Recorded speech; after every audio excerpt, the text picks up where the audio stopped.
German જ refer કરો. તમે ઇન્ડો જર્મનમાં આવો તમારું કામ એકદમ ફાસ્ટ હશે અને એકદમ સારું થશે. Hello everyone, this is Privesh here and આ યસ સરના ફાધર છે. તો congratulations for the German student visa.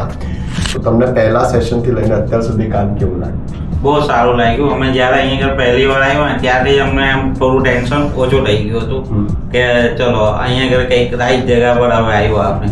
અને જે દિવસથી પ્રિય સરે કહ્યું હતું ને પહેલા જ દિવસથી કે ભાઈ અમે આ રીતે તમારું કામ કરશું, સેમ એ જ રીતે થયું કામ. કંઈ પણ અમને પ્રોબ્લેમ લાગતી વચ્ચે તો અમે આવી જતા, તરત જ અમારી પ્રોબ્લેમ સોલ્વ કરી દેતા કે જાઓ તમે ટેન્શન ના લો, તમારું બધું થઈ જશે. અને થઈ જ ગયું. એમને જે તારીખ આપી હતી એ પ્રમાણે જ થયું, એવું નથી કે આગળ કે પાછળ.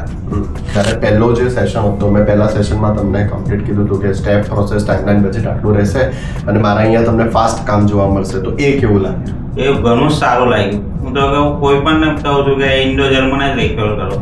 તમે ઇન્ડો જર્મનમાં આવો તમારું કામ એકદમ ફાસ્ટ હશે અને એકદમ સારું થશે. Thank you so much. તો સ્ટુડન્ટ્સ એન્ડ પેરેન્ટ્સ, જો તમે જર્મની જવા માંગતા હોય અને વગર કોઈ ધક્કાએ એક જ વખતમાં જો તમને જર્મનીના વિઝા જોતા હોય તો ડેફિનેટલી કોન્ટેક્ટ કરો અમને here at Indo German Education. Thank you so much.